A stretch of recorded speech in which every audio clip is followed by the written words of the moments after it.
والصلاة والسلام على سيد المرسلين اما بعد فاعوذ باللہ من الشیطان الرجیم بسم اللہ الرحمن الرحیم۔ درود پاک پڑھ لیں۔ اللہم صلی علی سیدنا مولانا محمد وبارک وسلم صلاۃ و سلام علیک یا سیدی یا رسول اللہ۔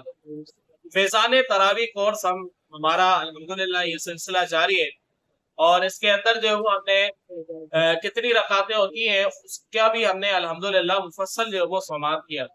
اب انشاءاللہ ہمارا موضوع یہ رہے گا کہ تراویح کے مسائل۔ تراویح کے مسائل جب تک کورس کے اندر نہ شامل کیے جائے تو وہ کورس مکمل یقیناً نہیں ہوتا۔ تو آج سے انشاءاللہ ہم تراویح کے مسائل جو سماعت کریں گے، بڑے غور سے آپ نے جو وہ سماعت کرنے ہیں۔ یاد رہے کہ تراویح مرد عورت سب کے لیے بالاجماع جو وہ سنت موقدہ ہے۔ تراویح کی جو نماز ہے، مرد عورت تراویح کی نماز کے حوالے سے بات کی جا رہی ہے، جماعت کے حوالے سے حکم الگ ہے، وہ انشاءاللہ بعد میں بیان کیا جائے گا۔ تو مطلقاً تراویح کی نماز مرد عورت سب پر جو بالاجماع کیا ہے، سنت موقدہ ہے، اور اگر کوئی شخص اس کو ترک کرے گا تو پھر ایسے صورت میں یہ ناجائز اور گناہ کا کام ہے۔ سنت موقدہ کا حکم یہ یاد رہے کہ اگر کسی نے ایک مرتبہ چھوڑ دیا تو یہ آسات ہے، برا ہے، اور اگر کوئی اس کی عادت بنا لیتا ہے سنت موقدہ کے ترک کرنے کی تو پھر ایسے صورت میں وہ گناہگار ہوگا۔ یہ بھی بات یاد رہے کہ ہمارے یہاں پر سنت قبلیہ کا اہتمام جو وہ اچھے انداز سے نہیں کیا جاتا۔ ظہر کی سنت قبلیہ، اس کا مطلب یہ ہوتا ہے کہ فرض سے پہلے پڑھنے والی سنتیں، تو سنت قبلیہ کو فرض سے پہلے پڑھنا یہ بھی سنت ہے، تو اس کی عادت نہیں بنانی چاہیے کہ فرائض کے بعد ہی 4 سنتیں پڑھی جائے، اس کا جو ہے وہ خاص اہتمام کیا جائے۔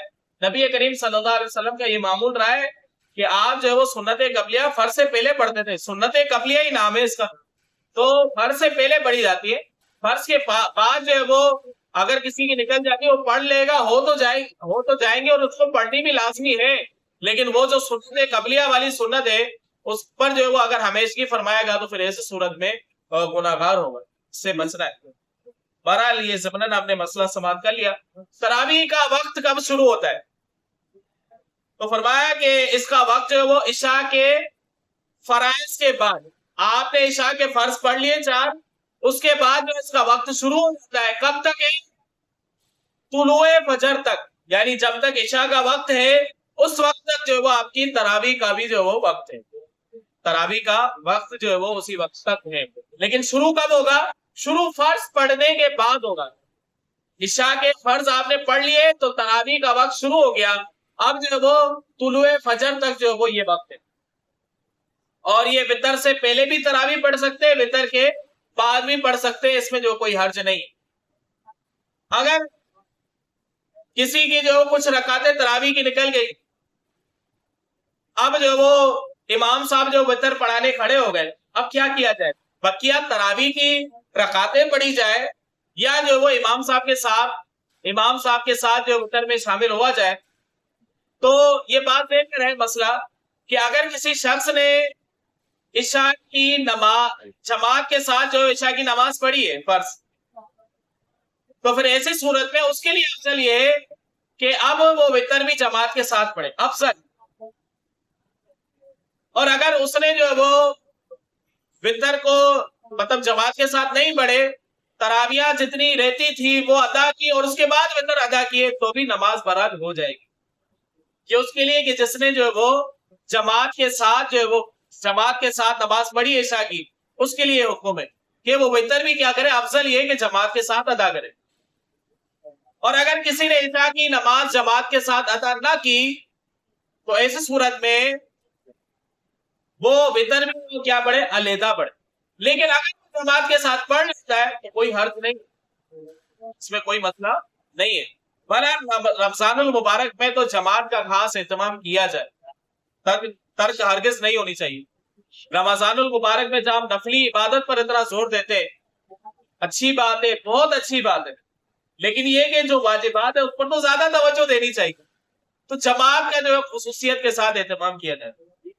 اگر تراویح کی نماز کسی کی رہ جاتی ہے، مثلا طلوع فجر ہو گئی، اب وقت ختم ہو گیا، جیسے ہی فجر کا وقت شروع ہوا اب تراویح کا وقت جو ہے وہ ختم ہو گیا، اب وہ نہیں پڑھ سکتا، کیا وہ قضا کرے گا؟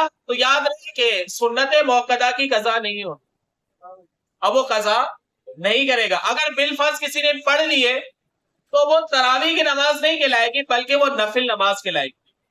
وہ جگہ کیا ہو جائے گا؟ نفل اور مستحب کے زمرے کے اندر چلا جائے گا۔ تراویح کی جو رکعتیں ہیں وہ 20 رکعتیں ہیں، اور یہ 10 سلاموں کے ساتھ پڑھی جاتی ہے، یعنی 2 کر کے جو ہے وہ پڑھی جاتی ہے۔ اور اگر کسی شخص نے 20 رکعت ایک ساتھ ادا کر لی ایک سلام میں، تو اس کے لیے یہ لازم ہے کہ ہر 2 رکعت پر جو ہے وہ قعدہ بھی کرے۔